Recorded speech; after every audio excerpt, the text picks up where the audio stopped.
I think Keir Starmer doesn't really get the politics. I think he's had quite an easy entry into Parliament. He's then risen up the ranks very quickly.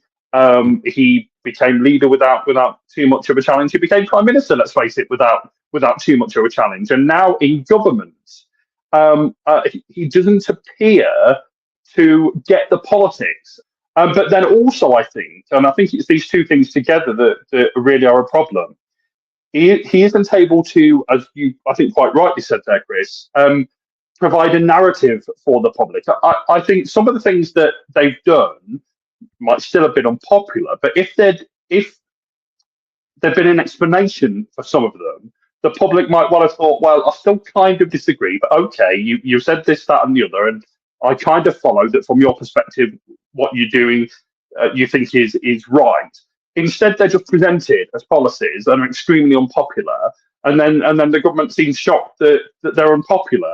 They don't seem able to provide a narrative explaining why they're doing what they're doing. And I think this really contrasts with the Blair days, because again, whatever you think about Tony Blair, I think he was, a supreme communicator for certainly the beginning part of his premiership.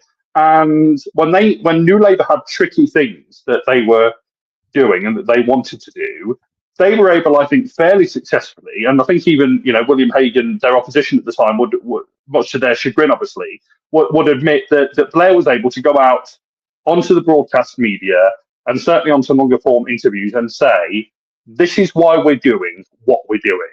And you, as a member of the public, would then think, well, I might still disagree with that, but actually I can understand the theory behind it. I can understand the narrative. You've explained it. Thanks very much. I still might not like it, but I can kind of understand why it's happening.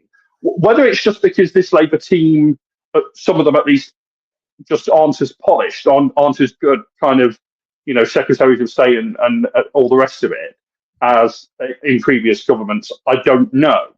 But it's quite a problem when the lead guy, the head person, the prime minister, number one isn't that charismatic. I think if that was the only problem, he could get past that. But number one isn't very charismatic.